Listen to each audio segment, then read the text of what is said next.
मुझे नहीं लगता कोई रीज़न है हमारी मार्केट के गिरने का। और देखिए मैं एक चीज़ बताऊं, एशियन मार्केट को देखकर हम डरें क्यों?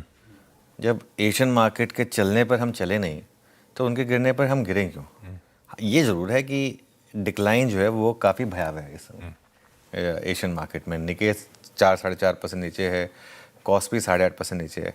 कॉस्पी की दिक्कत क्या है? कॉस्पी 2 स्टॉक्स का इंडेक्स है, सैमसंग और वो इसके हाई इंडेक्स, तो वो गिरते हैं तो कॉस्पी गिर जाता है। वो दूसरी प्लेट भी रखिएगा वापस एक बार, वो एशियन मार्केट की जो थी ना वो जिसमें आप एक और मार्केट दिखा रहे थे, वो इंटरेस्टिंग थी, ताइवान। अब ताइवान भी पूरी चिप वाली मार्केट है। तो ये सारी की सारी मार्केट जो है ना, ये सारी चिप, सेमीकंडक्टर, ये पूरी की पूरी जो मूव है ना, ये पूरा का पूरा एक एआई का कोलैप्स है।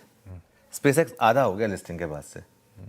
कुछ लोग कह रहे थे कि इलॉन मस्क की इतनी वेल्थ लूज हो गई है, काश उस लेवल की हमारी वेल्थ होती तो उतनी लूज करने में भी कोई दिक्कत नहीं होती है ना। तो लेकिन इशू ये है कि भाई अब कॉस्पी का गिरना और नैस्डैक का गिरना अगर आपने इन द पास देखा हो तो वो हमारे लिए एक्चुअली ऑन मार्जिन थोड़ा पॉजिटिव होता है।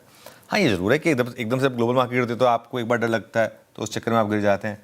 इशू क्या है, जब तक कच्चा तेल, अगर यही सब चीज़ें तेल 100 के ऊपर आई होती ना तब मैं थोड़ा घबराता, लेकिन कच्चा तेल जहां हम कल छोड़कर गए थे वहीं पर है और इनफैक्ट थोड़ा नीचे ही आया है। कल हम 88 हाफ के करीब थे, 89 मतलब वो क्लोजिंग में ही ब्रेक हुआ था 89। वहां से अगर आप देखें तो 87.22, उसके बाद और आप अक्टूबर नवंबर दिसंबर के फ्यूचर्स देखेंगे तो वो तो ऑलमोस्ट 80 तक है। तो ये जरूर हमारे लिए पॉजिटिव। हाँ, एफआई की कैश में सेलिंग है, वो थोड़ा सा ऑन मार्जिन नेगेटिव है क्योंकि इतनी बड़ी रैली पे भी एफआईज ने कैश में खरीदा नहीं, उल्टा थोड़ा सा बेचा। नेट नेट उनकी भी बाइंग है, लेकिन कैश में सेलिंग है तो वो थोड़ा सा एक सेंटिमेंट नेगेटिव है। आज ध्यान रखिएगा, बड़ी वाली एक्सपायरी है, जिसे कहते हैं ना मंथ का सबसे बड़ा दिन।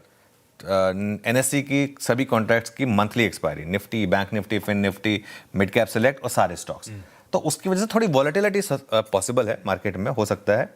देखिए मार्केट में रिकॉर्ड शॉर्ट्स हैं और हमने लोज बचाए हैं और यही हमारा एक व्यू था कि अब हम वापस एक रेंज में आ गए हैं। और रैली से बहुत ज़्यादा एक्साइटेड होने की जरूरत नहीं है कि मार्केट अब यहाँ से कोई बहुत बड़े ब्रेकआउट की तरफ जा रहा है ना। अभी भी व्यू वही है, कोई 23,800 24,300, 23,800 24,300 मोटा मोटी। उसके बीच में एक आध बार फेक ब्रेकआउट, फेक ब्रेकडाउन मिलेगा।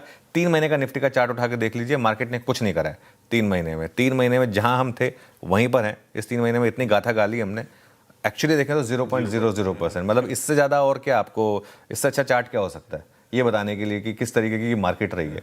तो ये ठीक है, एक रेंज में है हम। और एक इशू रहेगा, अगर आपने गैप डाउन के बाद रिकवरी दिखाई और कल का हाई क्रॉस किया, जो मेरा बेस केस है, मैं गलत हो सकता हूं लेकिन मेरा बेस केस ये है कि आज थोड़ा आपको ऑप्टिकली नेगेटिव क्यूज दिखें, उसमें अगर वीक शुरुआत हो वहां बाइंग आनी चाहिए और शायद कल का हाई क्रॉस हो। और अगर ऐसा हुआ तो बड़ी वाली शॉर्ट कवरिंग होगी और एक उम्मीद रहेगी कि बाजार में वापस जो पैसा है वो लॉन्ग साइड पर बनेगा। ऑब्वियसली ये एक थ्योरी है, वो नेगेट होगी अगर आप 23,800 850 के नीचे फिसलने लगेंगे, तब हम उसको रिविजिट करेंगे। बिल्कुल।